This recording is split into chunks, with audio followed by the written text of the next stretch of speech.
아파트, 새 아파트들은 가격이 올라갈 수밖에 없고 기존의 아파트 가격들은 어떨까요?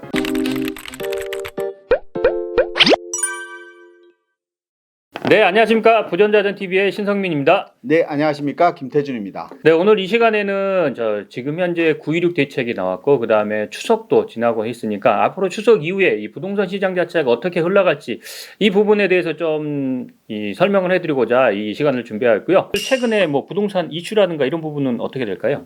최근에 본 이슈는 결국은 뭐 재개발 사업, 그러니까 왕십리역 역세권 개발을 한다는 내용이 얼마 전에 나왔죠. 저 왕십리 역세권 주위에 55층 건물을 지어서 주거와 복합 문화 공간을 만든다고 합니다. 그만큼 재개발하는 이슈가 가장 크죠. 그리고 우리가 추석 전에 또 모아타운이나 신속통합도 얼마 전에 발표도 되지 않습니까? 선정 지역이 나오다시피 최근 뉴스는 뭐 재개발 뉴스가 가장 이슈거리가 아닌가 이런 생각이 듭니다. 근데 재개발은 계속해서 이슈가 되지 않았나요?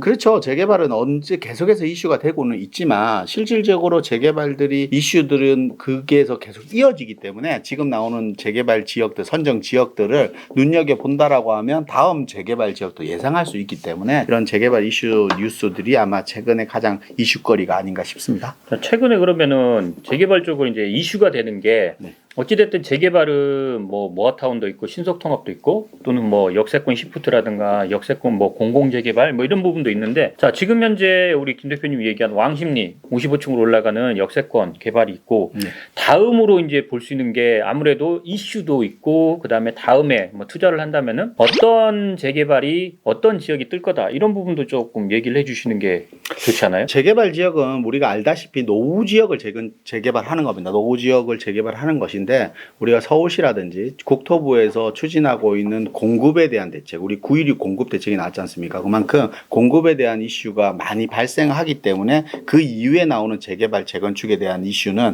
아마 이슈거리가 부동산에서 화제성을 띄울 수밖에 없는 것 같습니다. 그러면 앞으로 우리가 이렇게 봤을 때 노후 지역이라고 해서 무조건 재개발, 재건축이 이루어지느냐? 그건 또 아닐 겁니다. 그만큼 노후 지역 내에서도 속도감이 얼마나 빠를 수 있는 동의율이 높으냐?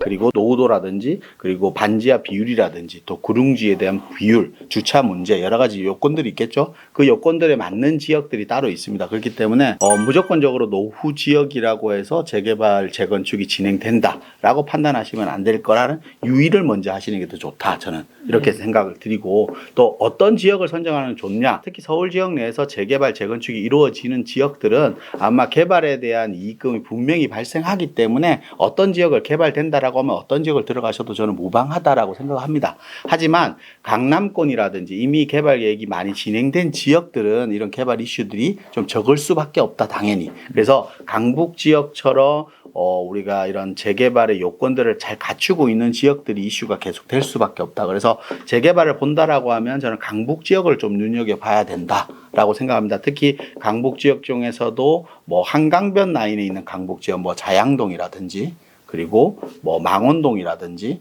뭐 이런 지역들은 한강변 라인에 있는 재개발이 가능한 지역이기 때문에 이런 지역들은 한강변 개발과 더불어서 아마 완성 시에는 어마어마하게 차익이 생기지 않을까. 그래서 이런 지역을 좀 눈여겨보면 좋을 것 같고, 또 추가로 봐야 된다라고 하면 재개발 이슈들이 많이 있는 지역, 최근에 보면 면목동 지역이라든지 은평구 지역이라든지 그리고 뭐 장이동이라든지 이런 지역들이 재개발들이 많이 추진되고 있고 하고 있지 않습니까? 그렇기 때문에 이런 재개발 이슈들이 많은 지역들이 옆 지역으로 번져서 파급력을 발생하면서 더 많은 재개발 구역들이 형성될 가능성이 있기 때문에 대규모 주거타운이 형성되는 입장에서 보면 좀 더 유리하지 않습니까? 그렇기 때문에 이런 지역을 좀 눈여겨보면 좋지 않을까라고 생각합니다. 김 대표님은 한강변, 뭐 면목동이라든가 은평구 기존에 유명했던 지역들을 많이 하는데, 저도 이제 한 말씀 드리자면은 실제적으로 지금 현재 모아타운 그다음에 신속통합 이런 재개발들이 민간 재개발들이 진행된다면은 아무래도 강남쪽보다는 강북쪽에 많이 몰려있지 그렇죠. 않습니까? 네. 그래서 한강변도 좋고 뭐 면목동, 은평구도 좋은데 실제적으로 이런 지역들 뭐 한강변도 그렇고 면목동도 그렇고 이런 은평구도 그렇고 굉장히 많이 지정이 됐어요.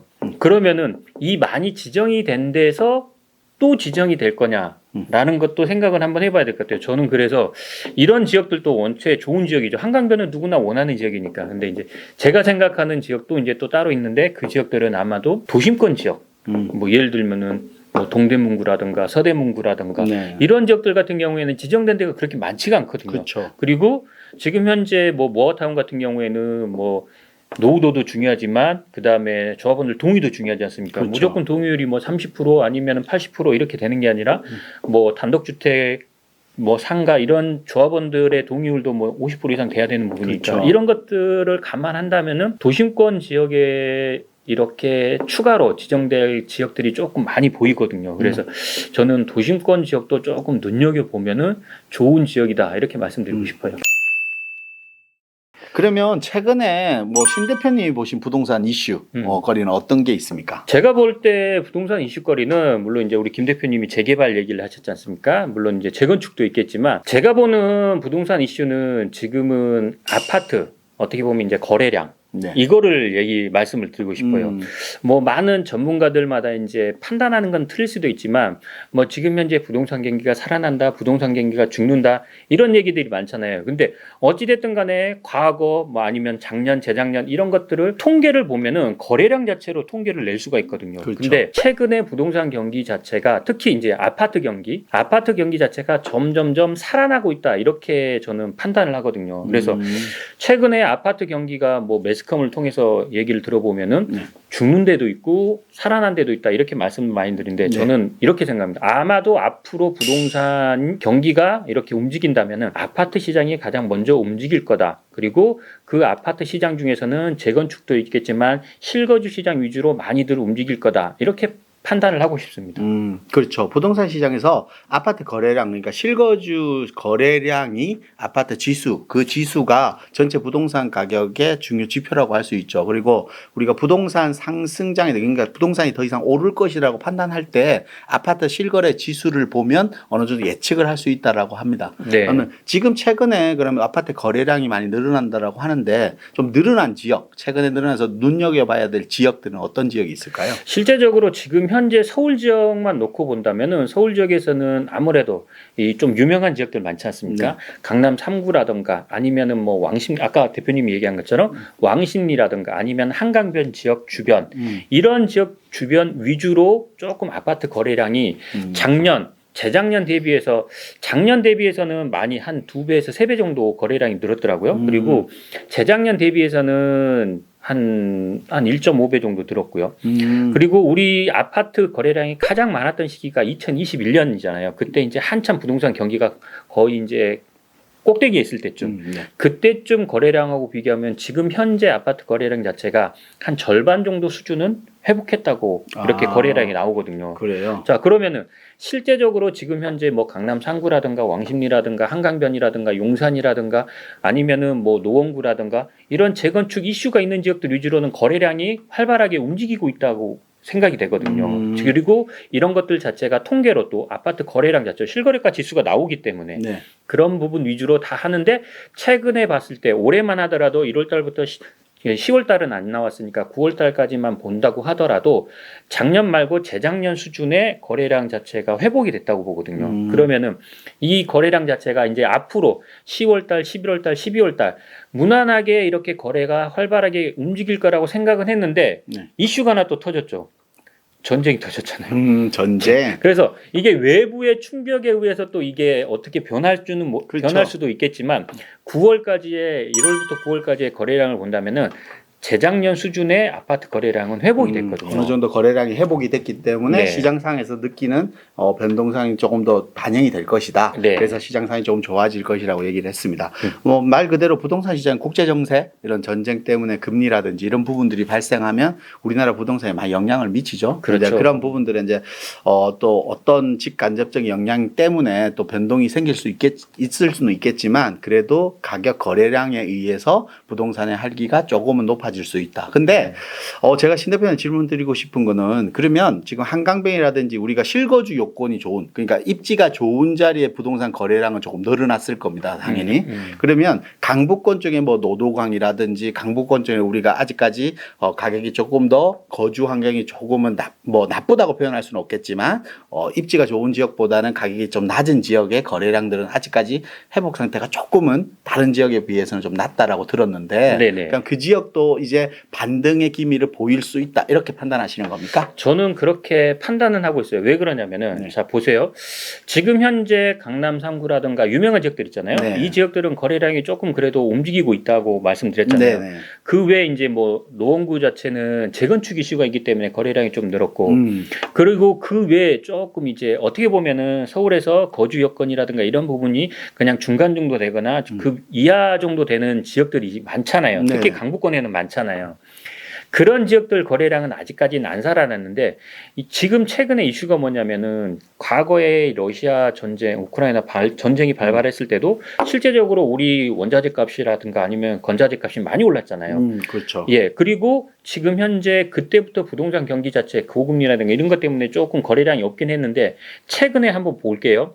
최근에 이슈가 우리 대표님이 얘기한 것처럼 재개발, 재건축이 이슈고 그렇죠. 그다음에 거래량이 살아나고 있는 상황에서 어찌됐든 간에 또 전쟁이 또 발생했잖아요. 음. 이런 전쟁 자체가 우리나라에 미치는 영향 자체는 제가 봤을 때는 크게 영향은 안 미치겠지만 아주 이게 우리나라에도 영향을 미치는 가장 큰 부분은 뭐냐면은 자재값이라고 봅니다. 아, 자재값. 예, 왜냐하면 어찌됐든 러시아로 인해서 자재값이 올랐고 고금리들도 있겠지만 지금 현재 이제 중동 정쟁으로 인해서 원유값이라든가 이런 것들 부분도 분명히 발생을 할 것 같아요. 그렇죠. 그렇게 되면은 우리 지금 현재 건축을 하는 데 있어서 필요한 자재값, 건자재라는 원자재 가격 자체가 가격이 또 올라갈 수밖에는 없다고 생각이 되거든요. 그렇죠. 그러면은 가격이 올라간다, 건자재 값이 올라가고 원자재 값이 올라간다 그러면은 아파트를 지을 수 있는 가격 자체, 건축비가 올라간다는 얘기거든요. 그렇죠. 그러면은 새 아파트들은 가격이 올라갈 수밖에 없고 기존의 아파트 가격들은 어떨까요? 따라갈 수밖에 없죠. 그렇죠.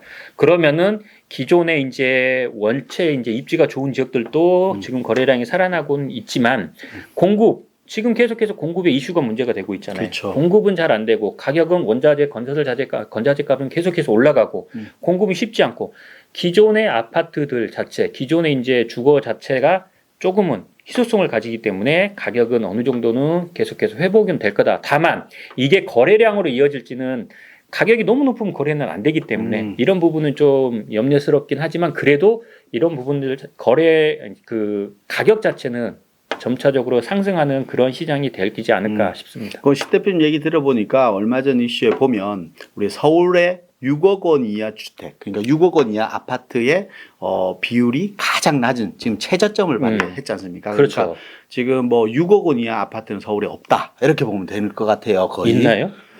뭐 찾아보면 있을 겁니다. 뭐 나올 저는 아파트라든지. 도봉구 쪽 뭐 이런 쪽에서 많이 그러니까, 몇 개 보긴 했어요. 비율이 아예 0은 아닙니다. 비율이 낮은 건데 20%대로 낮게 있습니다. 전체 아파트 비율에서. 그만큼 6억 원 이하의 아파트가 적다는 것은 말 그대로 자재값과 건축비 그러니까 인건비가 오르다 보니까 공급할 수 있는 아파트의 가격대 자체가 어쩔 수 없이 물가 상승에 의해서 오를 수밖에 없다. 그렇죠. 그렇다고 하면 기존에 있는 아파트들도 더 이상 더 오를 수밖에 없다라는 게 아마 그런 수요들이 이런 매수하면서 6억 원 이하 아파트의 양이 줄어든 것 같아요. 그렇죠. 6억 이하의 아파트가 이제 다 없어지게 된다면은 그 다음부터는 이제 그 다음 7억대 아파트, 8억대 아파트를 찾을 수밖에 그렇죠. 없으니까. 근데 우리나라 기준은 왜 아직까지 6억, 9억 이렇게 아파트의 기준을 정해놨을까요?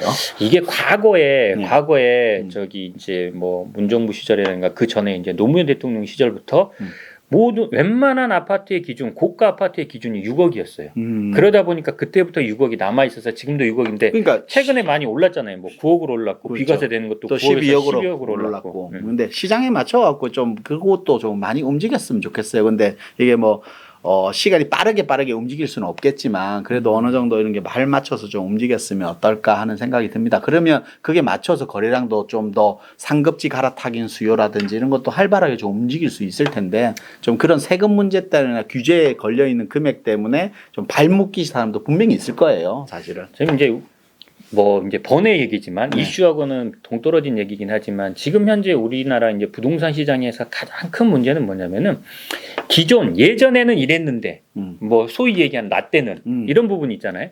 과거에는 이랬는데 왜 지금 이렇게까지 올랐냐 이 얘기를 많이 해요. 예. 그리고 과거에 뭐 예를 들면은 아파트 가격이 10억밖에 안 했는데 지금 뭐 20억가 왜 이렇게 올라? 이렇게 오를 게 아닌데 그렇죠. 라고 생각을 하기 때문에 상대적으로 이렇게 다가오는 왜 이렇게 비싸? 많이 올랐어? 그래서 이렇게 매수하거나 이렇게 수요들이 이렇게 움직이는 부분이 조금 적은 부분이 있습니다. 그렇죠. 근데 저는 그래요. 부동산도 결국은 물가 상승률에 의한 상승은 분명히 있다. 근데 그렇죠. 그걸 생각 안 하고 그냥 고가기 때문에 오르는 걸 억제해야 된다. 이렇게 생각하는 거는 좀 맞지 않는다고 생각해요. 우리 생각해보면 예전에 우리 어릴 때 뭐 버스 토큰 해수권 이런 그렇죠. 비용이라든지 아니면 짜장면 가격이라든지 우리 생각해보면 그 다 물가 상승을 했잖아요. 저 어렸을 때 버스 가격이 50원이었어요. 나이가 계산돼요 지금.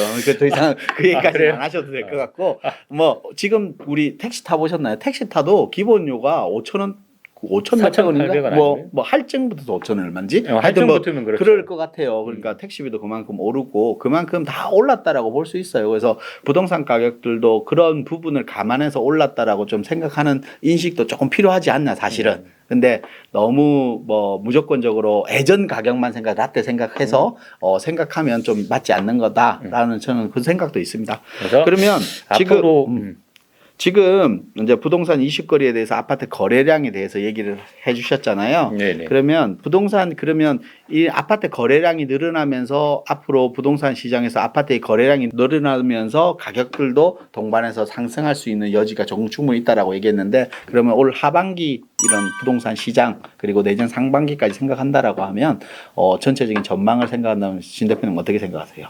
저는 그렇게 생각합니다. 지금 현재 우리가 가장 기대했던 게 아마도 9.16 대책이지 않나 싶어요. 근데 이 9.16 대책 자체가 뭐 이제 9.16 대책 나온 날 제가 이제 영상도 찍어드리긴 했지만 정말로 안고 없는 찐빵이에요. 시장에 미치는 영향 자체가 아무런 게 없어요. 그러다 보면은 이 부동산은 실망을 하게 됩니다. 그렇게 되면은 지금의 상태 자체가 유지되는 거죠. 제가 봤을 때는 이게 조금 민감한 문제긴 한데 정치적인 이슈도 끼어들지 않았을까 생각이 됩니다. 왜냐하면 내년에 4월에 총선이 있다 보니까 그렇죠. 그러면은 정치적으로 4월 전에는 뭔가 큰 대책이 나오지 않을까 싶어요. 그래서 지금부터 올해 하반기, 내년 상반기까지는 그래도 이 부동산 시장 자체가 그대로 좀 잔잔하게 유지되는 그런 수준일 수밖에 없고요. 만약에 움직인다 그러면은 제가 봤을 때는 우리 김 대표님이 얘기한 아까 재개발 이슈 아니면은 재건축 이슈가 있는 그런 지역들 아니면 그런 아파트들 위주로 움직이고 나머지는 조금 그냥 지금 상태가 유지되는 상황?